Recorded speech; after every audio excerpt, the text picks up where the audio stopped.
I'm not going to judge. I'm just saying one of the things that I've seen just watching a lot of women and Mm-hmm. men who are building their business from the ground up, like Mm-hmm. bootstrapping in their own Mm-hmm. right, Mm-hmm. is that they create a tougher skin and they know how to handle turbulence in a way that comes with practice Mm-hmm. on a daily basis. Mm-hmm. So when a roadblock does come up, it's not the first time, Mm-hmm. you know. And I love that you brought up the word practice. I mean, you asked me what it was like my first month out the gate with my own company. And that first month was every single day, relentlessly on a quest for new clients Mm-hmm. and on a quest to ensure that the one client I did have, Loved you. yes, absolutely. I mean, it took a lot of practice and a lot of discipline, a lot of late nights. I didn't sleep much and I Mm. was very focused.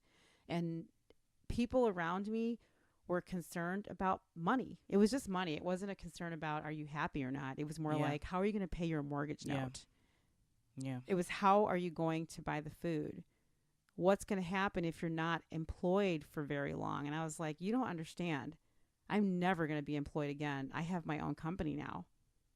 Like, this is for real. This This is is the for only real. option. I Do you burn the not? ships at the shore. Yeah. Do you understand that I'm not ever going back to work for anybody ever again? Ever. That is a great segue to the other thing that I wanted to talk about, which is corporate plantations. Because one thing that people who are entrepreneurially minded, people want to start their own business. That's okay. I'm not going to say that word again.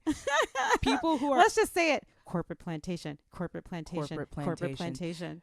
One thing What, that can we define the corporate plantation, okay, please, for yeah, people that don't yeah. know what we're talking about? So What is a corporate plantation in your words, Esther? a corporate plantation is a place that is very safe and familiar. It uses you for a specific purpose, but there is a definite ceiling.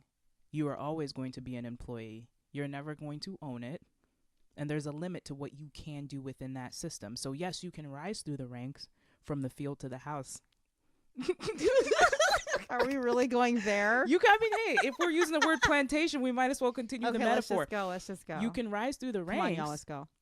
We can rise through the ranks and Mhm. do very well for ourselves within that safe ecosystem. But Okay. there is definitely a limit to what you can accomplish and who you can be and what you can gain. And that's no knock to the corporate machine, but that's just to say a lot of people who decide to step out of that want something beyond that ecosystem that they can't have by only staying inside of that ecosystem. Now that ecosystem is safe and most of our parents were raised in that ecosystem, which means most of our parents, most of our loved ones, most of our friends, most of our families will look at someone leaving a good job to go and start something from scratch on their own. Like, what are you doing? You have bills to pay, because that concept of what you can have is not something that's within their frame of reference. So how did you deal with people who are used to just having a job? There's nothing wrong with that, but how did you deal with people who couldn't relate to that, to the dream that you had? How did you deal with the pressure? Because it feels sometimes like people are like, when are you going to snap out of it? When are you going to wake up? Exactly.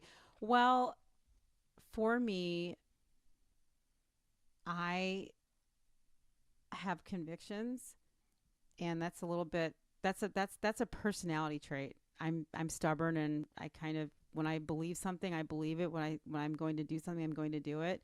And there's a term called rock brain, where you have something in your head and you can't get rid of it, and that's kind of how I operate sometimes. Like, I think I have that. Yeah, this is what I had to do. I didn't really have a choice, honestly.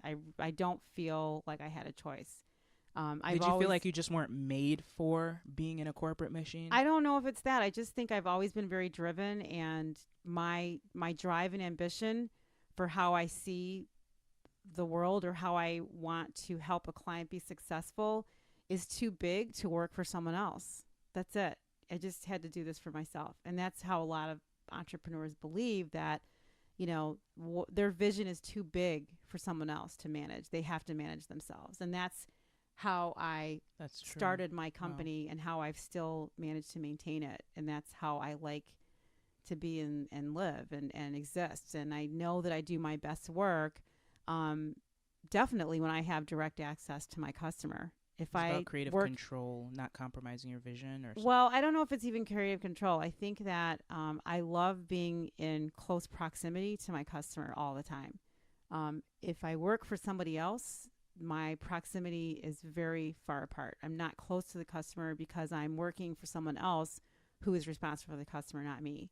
And sometimes my ideas may or may not be heard if I'm not working directly with my customer. And I think that if you reverse it, customers like working directly, with the person that's providing their service. It's like a retail store. I mean, if you find out that you're walking into a local business and you're dealing with the owner, your relationship changes immediately when you're inside that store than if you're dealing with the It person really does. behind the register. Yep. It's a totally different conversation. So, I love having conversations with my clients directly. It empowers me, and I know that when I'm empowered, I can empower my client to also be successful. It's challenging to have a world like that and to think like that, and it's not for everyone. It doesn't work for everybody to think like that. But I do think that, um, you know, for people that are much more comfortable working for someone else, that is perfectly fine as well. It's not a bad thing to want to work for other people. I think that I have people that like working for me, and I'm delighted about that because they have other ideas for how they want to live their lives. And one side of their life, they're like, I'm working and I enjoy this work and I like getting the money to do it. And then I go off and I do something else for myself. Or maybe some of the people that work for me have their own side hustle. And they know that if they're working for me, they have the freedom to have their side hustle. There also are companies out there that value entrepreneurs. They only want an entrepreneur working for them. They don't want people that want to be worker bees. Not that there's anything wrong with being a worker bee, but they want people.